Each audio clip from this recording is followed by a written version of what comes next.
Lukeman is a graduate of the University of Jordan and is from Amman. He came to the Clinton School after doing some work at the University of Delaware. He has done extensive international travel.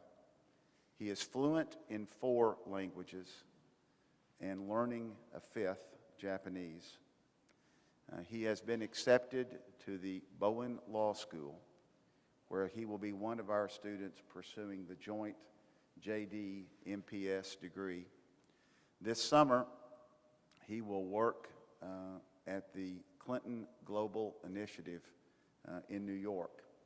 And so we're glad that he's going to be in Arkansas for the next 2 or 3 years, continuing his education. Would you welcome Lukeman Arsalan?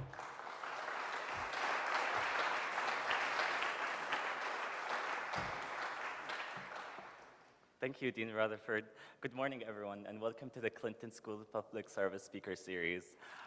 We are honored this morning to have a person who worked in public service for more than 30 years. Dr. Charles MacCormick has been President, Chief Executive Officer, and a member of Board of Directors of Save the Children since 1993. From 1977 through 1992, Dr. MacCormick was the President of World Learning. Prior to that, he served as an International Research Fellow at the Brookings Institute, Assistant to the Dean of the International Fellows Program at Columbia University, and lecturer at the University of New Hampshire.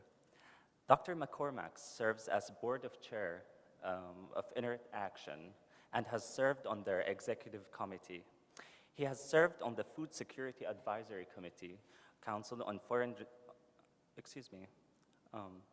Food Security Advisory Committee and the Advisory Committee on Voluntary Foreign Aid, and is a member of the Council on Foreign Relations.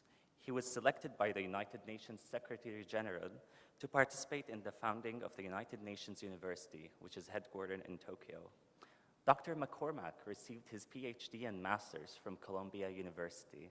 He was a National Science Foundation Fellow at the National Autonomous University of Mexico and was a Fulbright Fellow at the Central University of Venezuela.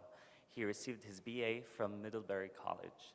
He was awarded an Honorary Doctor of Education by Middlebury College and an Honorary Doctor of Law by Clark University.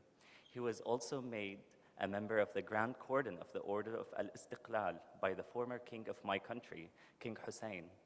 Save the Children, according to the website, is the leading independent organization creating lasting change in the lives of children in need in the United States and around the world. I was privileged to participate in the Save the Children's Leadership Program 5 years ago in Jordan, and I'm glad to hear Dr. MacCormick here today. Ladies and gentlemen, please join me in welcoming Dr. Charles MacCormick.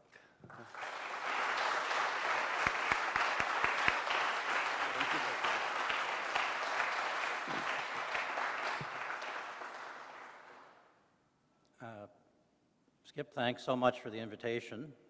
And Lukeman, thank you so much for the introduction. Thank you all for rising before the sky has even become light. I don't know whether it was me that subjected us all to this timetable or not, but I do appreciate your turning out bright and early. It's always hard to recognize yourself in an introduction like that. What's perhaps most interesting is I hadn't been more than 11 miles from home until I graduated from high school. Grew up north of Boston. We'd go into Boston twice a year, once to see the Red Sox and once to see Santa Claus. And that was a real adventure, going to distant lands. So lots and lots have changed. I got a scholarship to Middlebury. My grandparents were all immigrants from Ireland and the Hebrides. So I was the first in my family to go to college, and went as a biochemistry major. So I was planning on going to medical school, and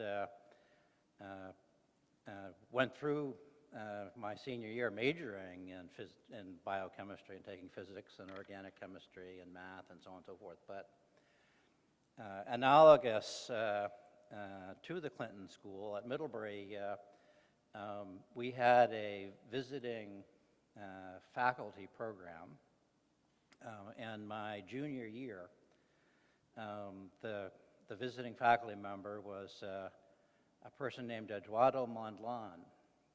He was a professor at the Maxwell School, actually, at Syracuse, but took a semester and came to Middlebury and taught a course on African history. This was in the mid-1960s. He was the director of the Mozambique Liberation Front. So he was the Nelson Mandela of Mozambique. Mozambique was still a Portuguese colony at the time. He had been exiled by the government of Portugal. He was the only black Mozambican to have a university education. So it's an indication of the kind of drive and determination he had, that he found a way to get himself educated when everything was stacked in the opposite direction. And 4 years later, he was murdered by the Portuguese secret police. So paid the price for his commitments. But he gave a seminar on African history. I was a junior, which I took. And his real takeaway was, number one, how lucky we were to be able to have a first-class education, and how 99 people out of 100 would never see the inside of a high school, let alone of a college or university. And number two, since we were lucky enough to have an education and be safe and have enough to eat and probably a pretty secure future, maybe we should think about giving something back. So again, I congratulate this school on carrying forward that message, perhaps better than any other institution of higher education that I know of, with the unique purpose of public service. But he certainly understood that most people in the world, certainly at that time, were not safe, were not literate, were not free, and that those of us who were lucky enough to have those advantages should think about getting involved and giving back. It was the best advice I ever got. That was, as Lukman said, over 30 years ago. And I do have to say I have gotten out of bed every morning excited and gone to bed every night feeling relatively satisfied that the time I've put in has meant something. Certainly it's meant something to me, and hopefully meant something to others. Save the Children provides basic education, primary health care, nutrition, and protection to 66 million children and their parents every single day. So it's pretty satisfying at the end of the day to go and say that many kids have a better future because of what a lot of good people have been able to do.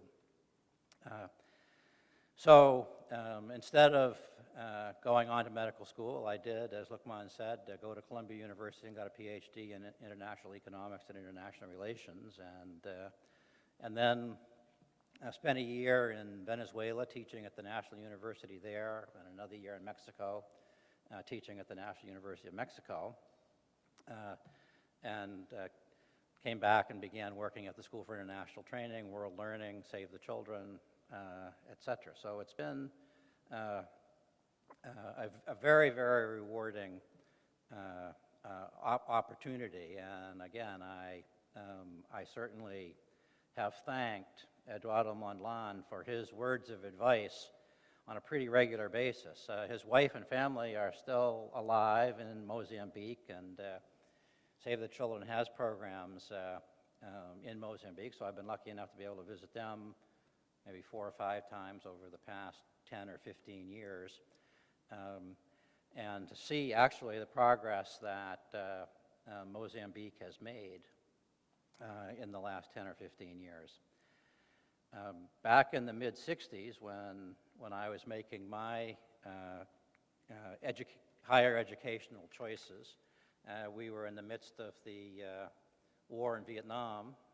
We had required ROTC at Middlebury, as most colleges did. So the idea that we would find ourselves was not very practical. Most everybody was going to spend a year or two in the service and go to graduate school and find a job and go on from there. But the progress that I have seen, that I've been fortunate enough to live through over the past 30 or 40 years, has really been unbelievable. And I think it's really important to reflect on the unparalleled positive change that has happened over the past 35 years. Essentially, back in the late 1960s, outside of the United States, Western Europe, and Japan, everybody was poor. Everybody was equally poor. Everybody was hungry, everybody was illiterate, everybody was sick. My first stints were in South Korea and Thailand, where life expectancy was 39 or 40. And literacy rates were 25 or 30%. I remember visiting a program in South Korea where people in a village were breaking stones with hammers in order to create a little more soil so that they could expand their field by another 4 or 5 extra meters, and where the next meal was a matter of life and death. We're just now signing a $7 million agreement with the government of Korea for assistance programs in Africa. So in one generation, Korea has gone from destitution to global leadership, and over. To take another example, Vietnam, when I joined Save the Children 12, 14 years ago, went to Vietnam, and you'd come into the country, potholed road going into town, stayed in a government guest house because there wasn't a hotel in Hanoi. We were working on mass nutrition programs because there was 85% malnutrition among Vietnamese children. Today, you go, we're doing micro-enterprise programs. The staff are young women with master's degrees in economics and so on and so forth. So in one generation, that's another country that has gone from poverty to modernization. So the good news is that 3/4 of the world's population has really come to enjoy good health, decent education, safety, et cetera, et cetera. And we're really only working on really the final 20% of the job.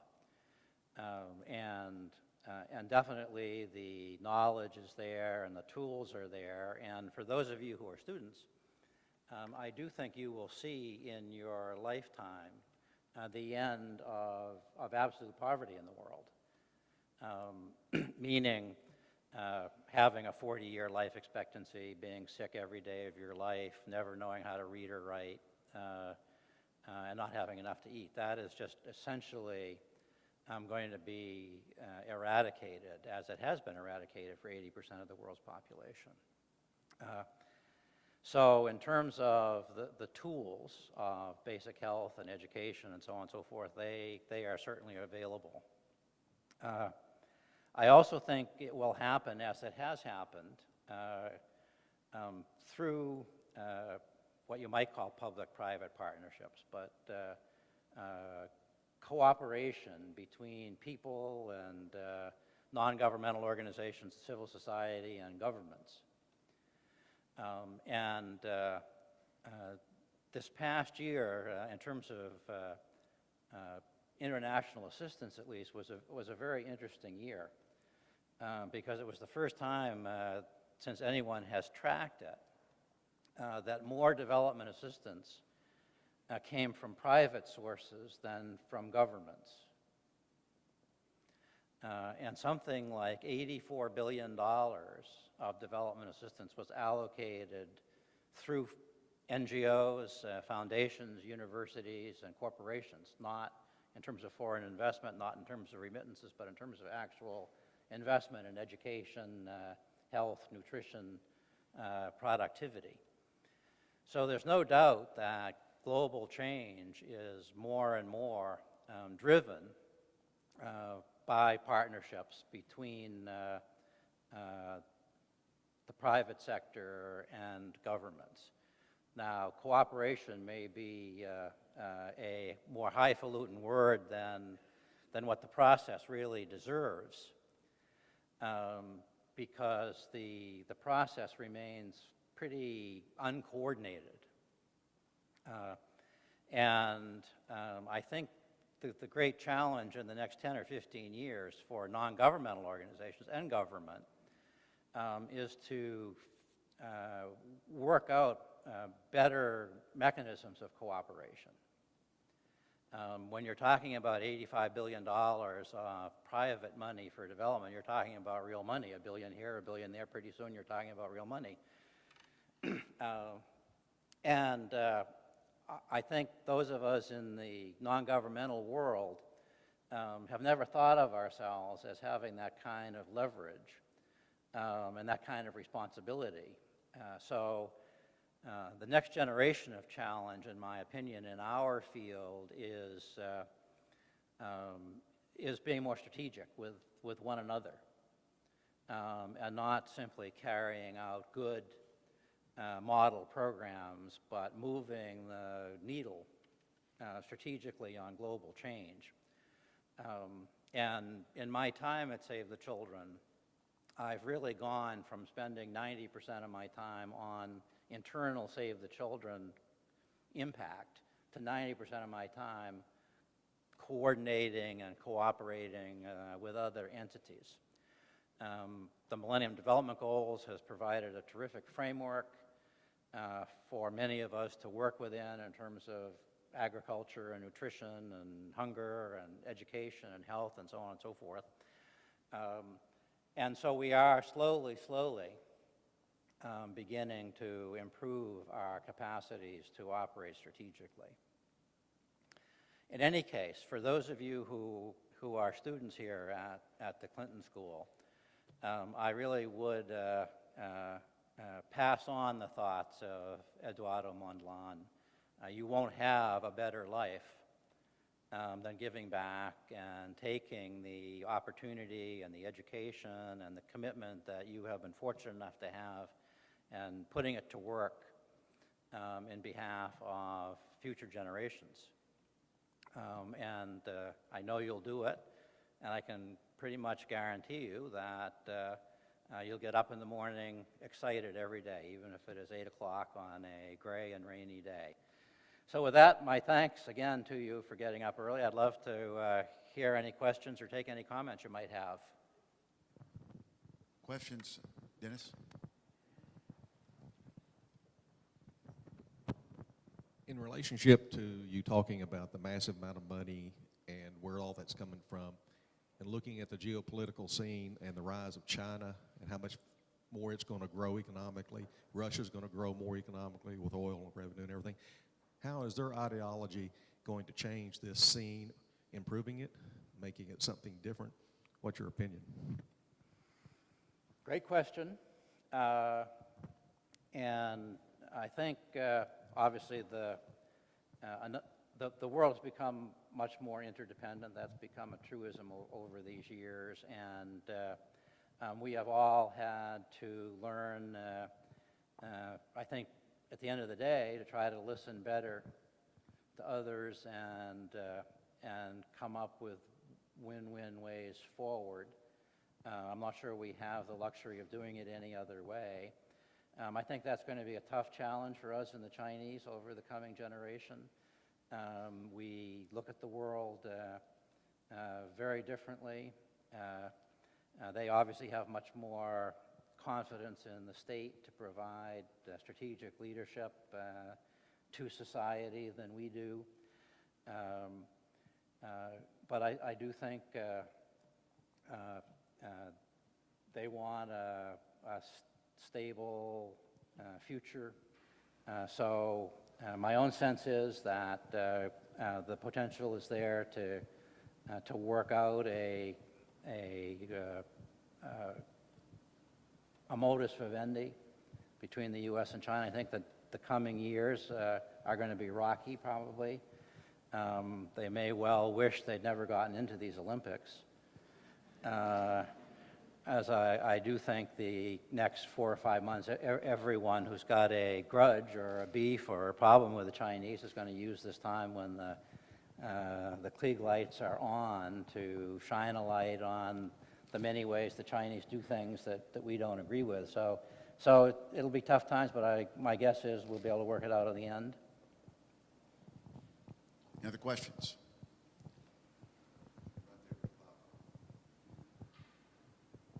The annual Food Aid Conference is coming up in Kansas City, and you mentioned child feeding and things like that. What's Save the Children doing in regard to your policy about food aid and the direction it'll take in the future, especially in light of higher commodity prices and all of those things? It's not my area of expertise, so I probably don't know much more than everybody else here. And Save the Children does not do a huge amount of food aid, and that we do is primarily in emergency situations. For example, I'm just back from the Ogaden, Somali pastoralist region of Ethiopia, where sadly enough they're entering into a time of major food deficit. So we'd be providing bridging food aid to those people in Ethiopia. But as we all know, when we go to the grocery store, I mean, the price of food is up 50, 60, 100%. The days of food surpluses are over.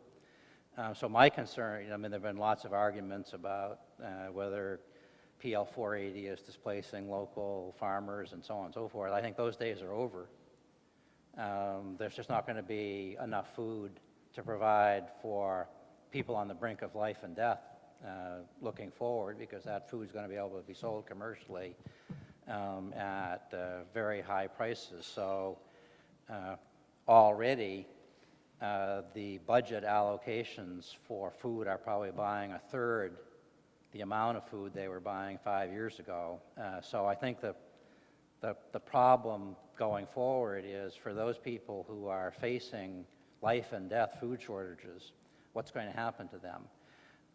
And with global warming and climate change, there are an awful lot of parts of the world that are not going to be able to sustain the populations that they have in the past. And a whole chunk of what's happening in Darfur is really the result of climate change and not having enough arable land to support the population. So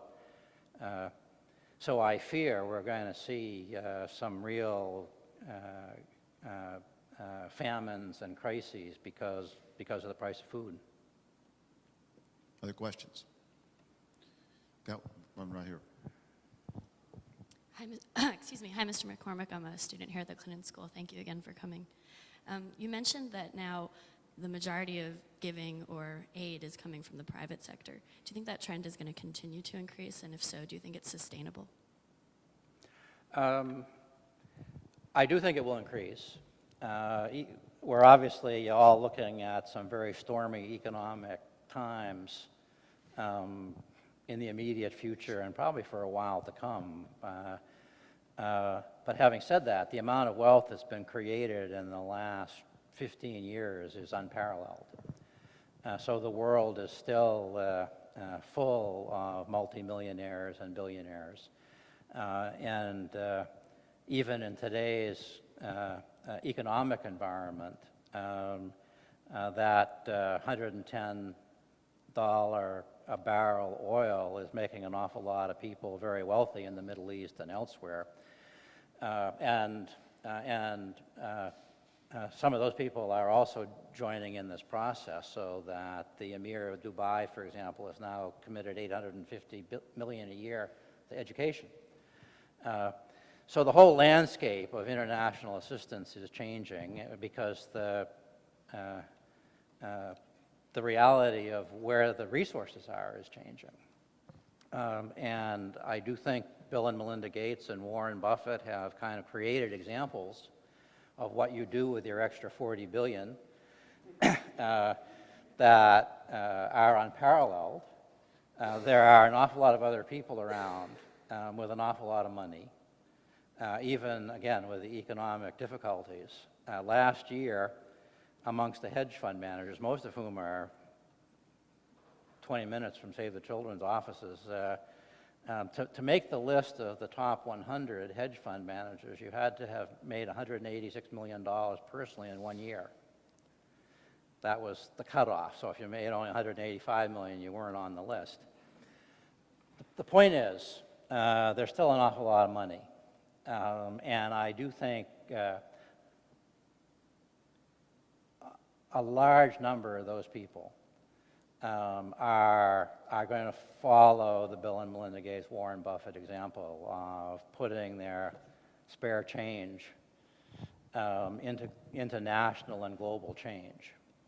And these are people who are used to thinking strategically and investing strategically. I don't think they're going to want to do a lot of little micro projects.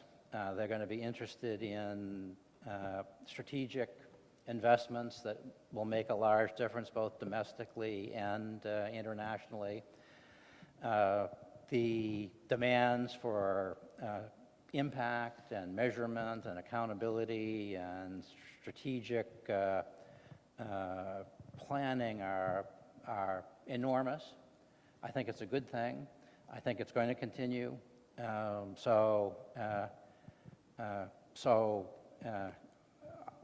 My guess is that it will have an increasing role. It makes, for those of you who are going to pursue careers in this area, it makes management or implementation a lot more complicated, because rather than having one government agency, one government program that you would go to and either sink or swim, you're working with corporations, foundations, celebrities, foreign governments, your own government, states, localities, and kind of bringing coherence out of all those multiple sources of support, most of whom have somewhat different priorities, is a whole different task than just going to OEO or AID or the World Bank and responding to an RFP.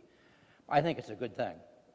I think it requires more creativity on the part of the implementers. I think it diversifies the risk. I think it brings more energy to the process, but it's a whole different ballgame than it was even 10 years ago. We have a question right here. I think you had your hand right there. Yep.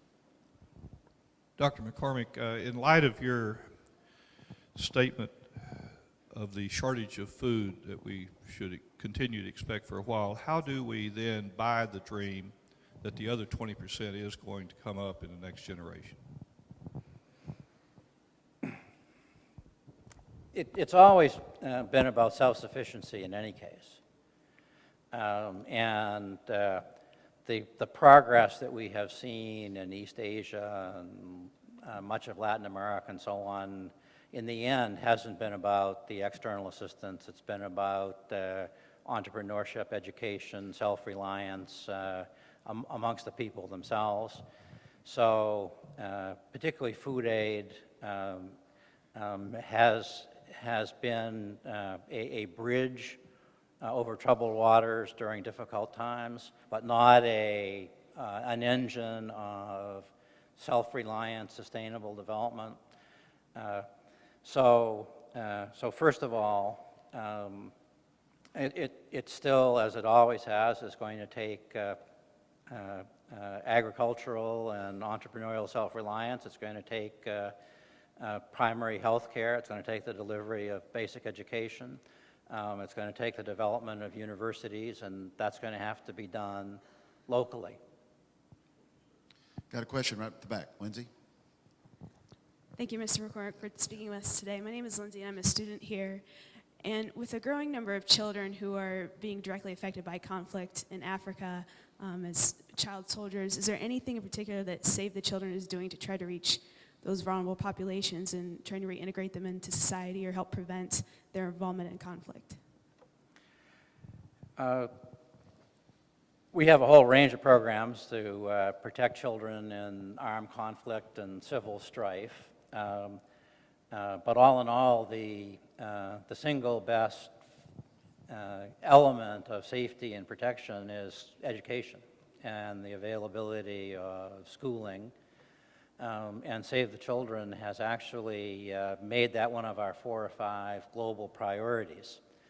Of the 70 million children who won't go to school today, 40 million of them are in conflict-affected societies. So the majority of out-of-school children are in war-torn or post-war situations. You can imagine the kind of vulnerability that puts children in when they're in a disrupted situation, often with warlords and combatants and without any activity. So in order to eat and feel productive, lots and lots and lots of kids get conscripted into armed forces. So we have launched a global campaign, we're 2 years into it, to see that children in conflict-affected states do get access to education, because we have discovered that's the single best prevention in terms of abuse and conscription.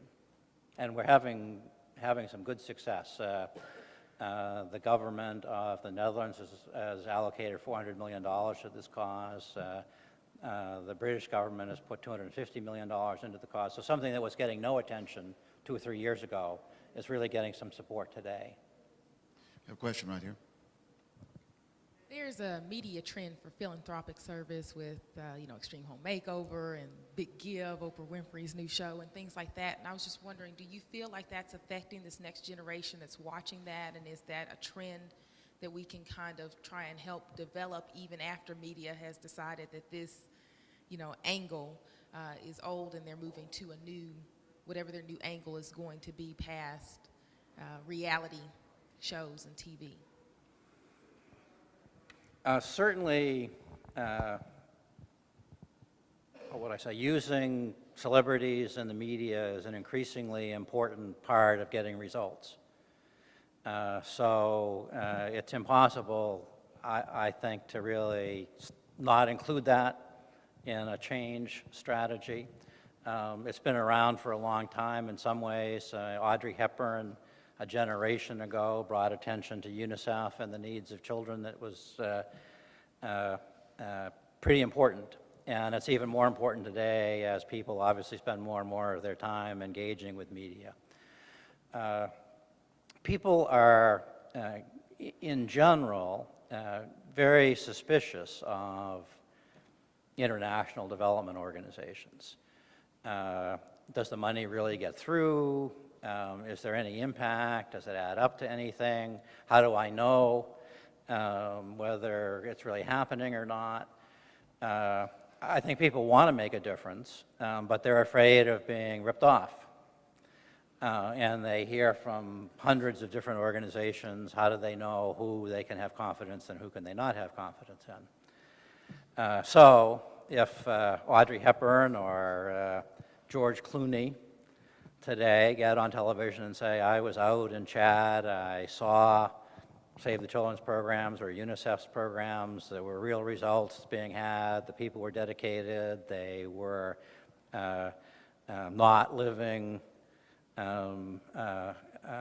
off your hard-earned money, you should really support this organization. It makes a big difference because they're not paid to say what they're saying. So I think people use them as kind of surrogate evaluators of integrity and impact. So I think it's a really important role, because I do think they don't have a dog in the fight. My trip to Ethiopia, among other things, was with Selma Hayek and Jessica Lang, who are working with us on our newborn and child survival program. And they went out and literally saw the village health workers and our workers, and the people are sleeping in huts and on floors and riding bicycles to get to the sites and so on and so forth. So they could see for themselves, and they'll come back and do the 10-second spots and the 30-second spots. And I think people in general will say, good, nobody's paying them to do that. They didn't have to do it. If they think it was a good program, it probably was a good program. At the same time, from Save the Children's point of view, we want to, and we need to be selective about who we're utilizing, because practically every celebrity has an agent saying, you should connect with some kind of charity or philanthropy. It'll be good for your image and your recognition and so on and so forth, and they don't have any interest really in the cause, and it's just a career-building investment on their part, and that can get you in a lot of trouble. Those kinds of people can get you in a lot of trouble. So you want to make sure that your partners on that are also equally the kinds of people you would want representing you, that really care about what it is you're doing. And I think the public more and more recognizes that. There are the Bonos and the George Clooneys and so on who keep showing up and do it year after year and have real knowledge of the issue and aren't doing it to build their careers. And then there are the hundreds who drift in and out with their handlers and beauticians and all the rest of it. And I think people are more and more aware of all of that. One more question. Come here, Annie. One of the things I was interested as you talked about the progress we have made and what the challenge. Please talk into the mic. I was interested as you talked about the 80% that we have moved on those three areas, health, education, that those particular three things, health, education, and hunger, they're so interwoven. Right. What is the relationship between the African Union, its progress, and your organization?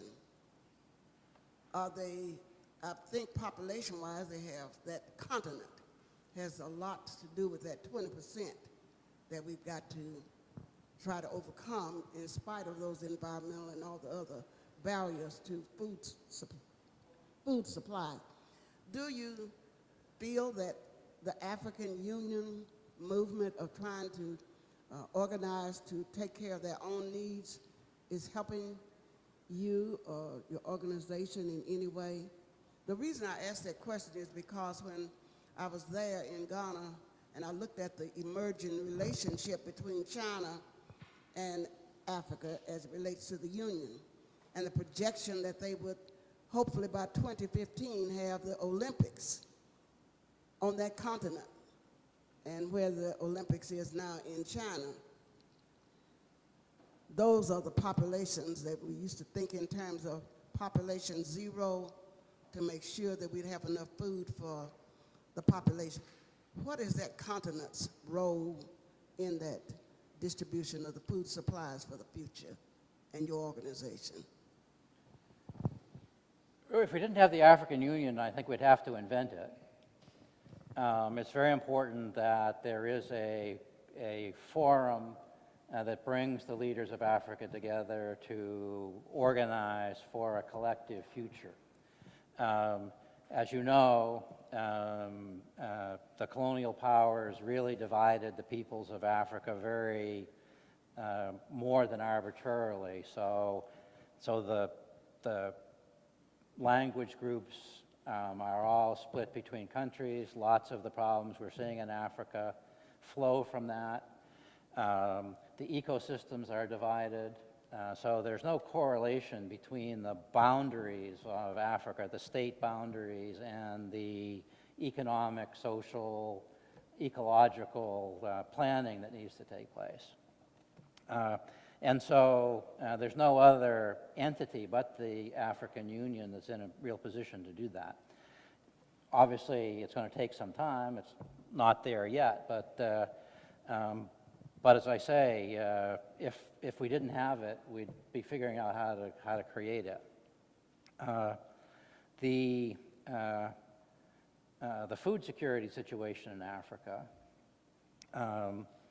is particularly challenging because the soils are not very fertile, and there has not been much real investment in agricultural research in Africa. So those are the directions of the future, in my opinion. And again, I think what Kofi Annan is doing in terms of developing a green revolution for Africa, the Rockefeller Foundation, Gates Foundation investment in agricultural research and development is also really key. You know, this is all going to take some time, meaning 25 or 30 years. That's, you know, in the larger scheme, not a huge amount of time. But the thought that you know, a 3-year or 5-year investment is going to turn something like the agricultural situation in Africa around is setting people up to fail. But there's no question from what I know, if we have a sustained 30-year effort to increase agricultural productivity in Africa, soil conservation, agricultural research, new varieties of seed, and so on and so forth, that Africa can be self-sufficient in food in 20 years. Ladies and gentlemen, let's thank Charlie MacCormick. Thank you.